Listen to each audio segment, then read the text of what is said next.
Hello दोस्तों, कैसे हैं आप सब लोग। और पेंडुलम मीडिया पे आपका स्वागत है। आज हम पढ़ेंगे डेली करंट अफेयर्स ऑफ 14 जून 2020। तो चलिए शुरुआत करते हैं हम लोग सेशन की। पहली न्यूज़ है, जीएसटी परिषद की 40वीं बैठक में जीएसटी नहीं भरने से संबंधित 2 निर्णय लिए गए हैं।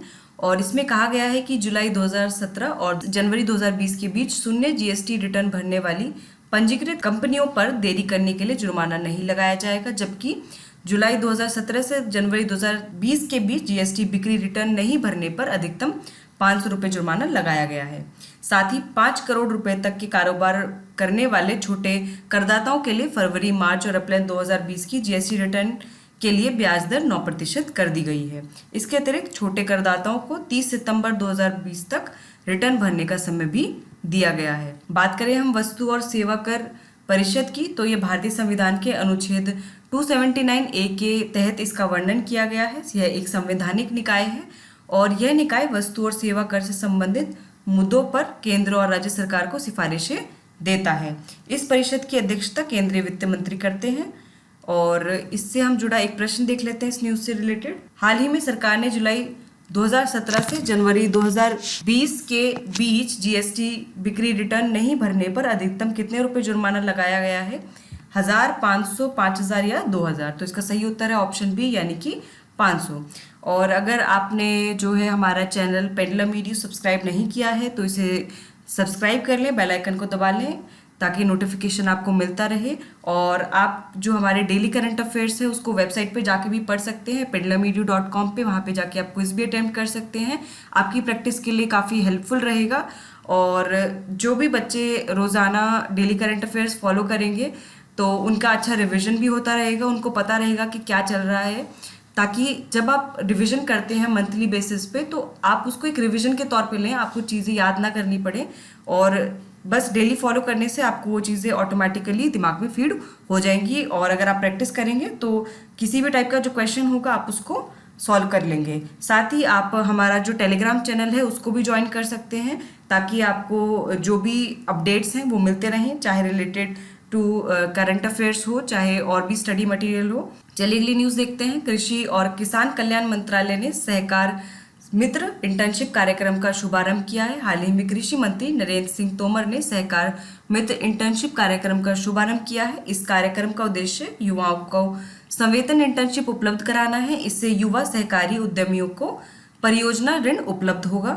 इस योजना के अंतर्गत युवा कृषि और संबंधित क्षेत्रों, कृषि व्यवसाय सहयोग, वित्त, अंतर्राष्ट्रीय व्यापार, वानिकी, ग्रामीण विकास और परियोजना प्रबंधन सहित विभिन्न क्षेत्रों में संवेतन इंटर्नशिप कर सकेंगे।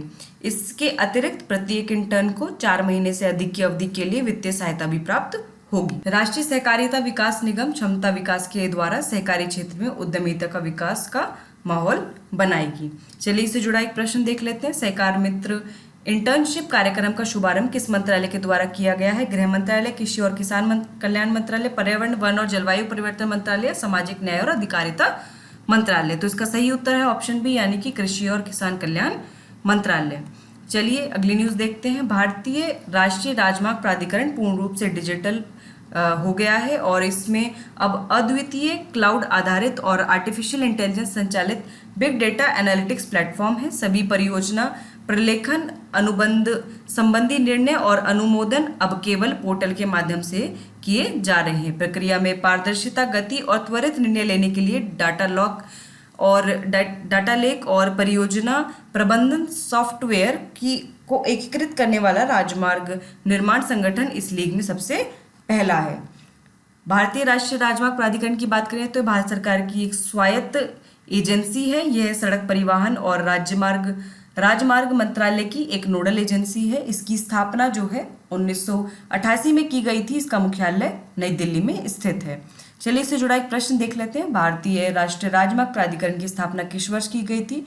1975, 1967, 1988 या 1995। तो इसका सही उत्तर है ऑप्शन सी, यानी कि 1988। अगली न्यूज़ देखते हैं। वाइस एडमायरल विश्वजीत दासगुप्ता पूर्वी नौसेना कमान विशाखापत्तनम के प्रमुख। हाल ही में वाइस एडमायरल विश्वजीत दासगुप्ता ने पूर्वी नौसेना कमान विशाखापत्तनम के प्रमुख का पदभार ग्रहण किया है। विश्वजीत दासगुप्ता राष्ट्रीय रक्षा अकादमी के पूर्व छात्र हैं।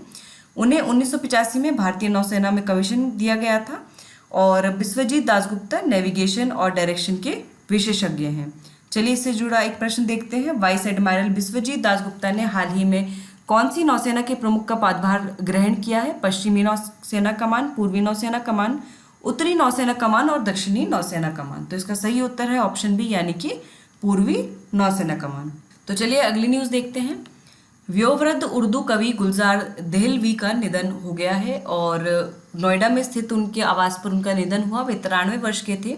वे स्वतंत्रता सेनानी और एक प्रमुख इंकलाबी कवि थे। उनका जन्म 1926 में पुरानी दिल्ली में हुआ था। वे 1975 में भारत सरकार द्वारा प्रकाशित पहली उर्दू विज्ञान पत्रिका साइंस की दुनिया के संपादक भी थे। चलिए प्रश्न देख लेते हैं। हाल ही में आनंद मोहन जोशी का निधन हो गया। वे किस भाषा के कवि थे? कवि हैं ये गुलजार देहलवी। इनका जो दूसरा नाम है वो आनंद मोहन जोशी भी है। तो आनंद मोहन जोशी जी का निधन हो गया। वे किस भाषा के कवि थे? हिंदी, अंग्रेजी, उर्दू या तमिल? तो इसका सही उत्तर है ऑप्शन सी यानी कि उर्दू। चलिए हम लोग अगली न्यूज़ देखते हैं। गुरुवायूर मंदिर में शनिवार से दर्शन पुनः बंद। हाल ही में गुरुवायूर मंदिर में दर्शन पुनः बंद करने का निर्णय आया है। साथ ही गुरुवायूर देवस्थान बोर्ड ने श्री कृष्ण मंदिर में होने वाली शादियों को भी रोकने का फैसला किया है। मंदिर को 80 दिनों के लॉकडाउन के बाद 5 जून को खोला गया था। गुरुवायूर मंदिर की हम बात करें तो ये सबसे पुराने मंदिरों में से एक है भारत के, और यह एक हिंदू मंदिर है जो हिंदू देवता गुरुवायूरप्पन हिंदू भगवान विष्णु का एक 4 सशक्त रूप में को समर्पित है।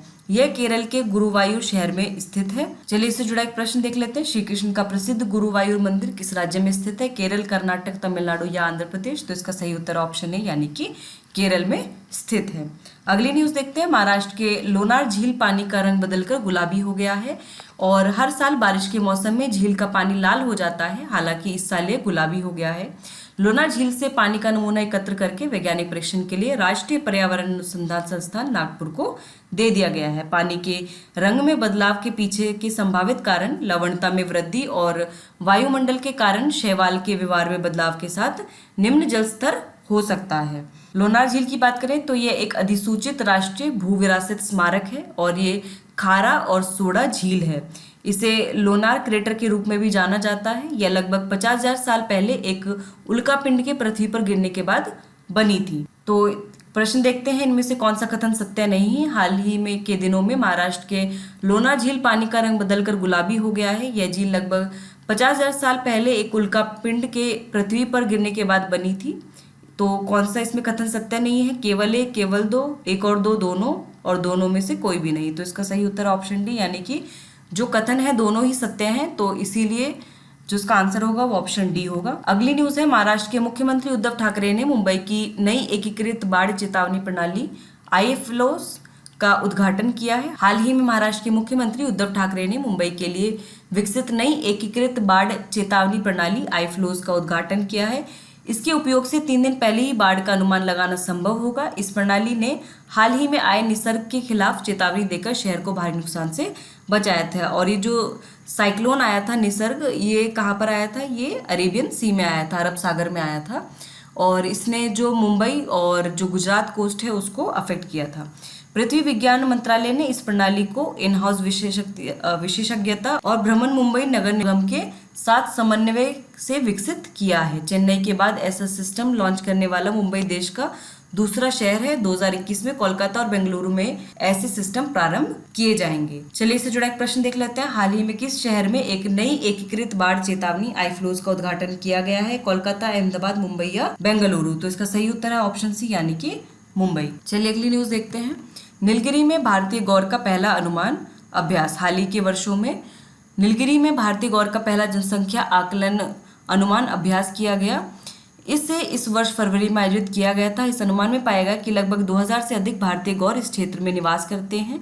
इसमें यह भी पता चला है कि अधिकांश जानवर तेजी से घटते निवास के कारण मानव आवास के करीब रहते हैं और इससे मनुष्य के साथ उनका संघर्ष होने की संभावना बढ़ जाती है। भारतीय गौर की बात करें तो इसे बाइसन भी कहा जाता है। ये एक प्रकार का बड़ा जंगली मवेशी है।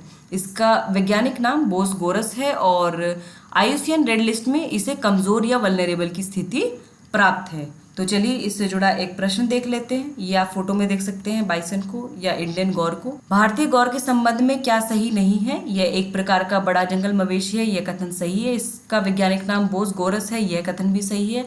आईयूसीएन रेड लिस्ट में इसे संकटग्रस्त की स्थिति प्राप्त है, ये गलत है क्योंकि ये वल्नरेबल है या कमजोर श्रेणी में है। तेजी से घटता आवास मनुष्य के साथ इसका संघर्ष का प्रमुख कारण है, तो यह कथन भी बिल्कुल सही है। तो कौन सा सही नहीं, सी सही नहीं है, तो सी इसका सही उत्तर हो जाएगा। तो चलिए हम अगली न्यूज देखते हैं। कपड़ा प्रमुख अरविंद लिमिटेड परिधान उत्पादों के लिए एंटीवायरल टेक्सटाइल तकनीक अपनाएगा। कपड़ा प्रमुख अरविंद लिमिटेड ने परिधान उत्पादों के लिए एक एंटीवायरल टेक्सटाइल तकनीक अपनाने का जो है घोषणा की है। यह तकनीक कपड़ों के माध्यम से रोगजनकों के पुनः संचरण की क्षमता को कम करने में मददगार है। एंटीवायरल टेक्सटाइल तकनीक में HEIQ वायरो ब्लॉक का प्रयोग किया जाता है, जो वस्त्र पर सक्रिय रूप से वायरस को रोकते हैं और संपर्क में आने वाले वायरस को मार देते हैं। HEIQ वायरो ब्लॉक की बात करें तो एक बुद्धिमान स्विस कपड़ा तकनीक है, जिससे कपड़ा निर्माण प्रक्रिया के अंतिम चरण के दौरान कपड़े में जोड़ा जाता है। यह तकनीक उन्नत चांदी और पुटिका प्रौद्योगिकी का एक विशेष संयोजन है। चलिए इससे जुड़ा एक प्रश्न देख लेते हैं। हाल ही में किस कपड़ा प्रमुख ने आधारित एंटीवायरल टेक्सटाइल तकनीक अपने परिधान उत्पाद में प्रयोग करने की घोषणा की है? अरविंद लिमिटेड, रेमंड्स क्वालिटी और S&P।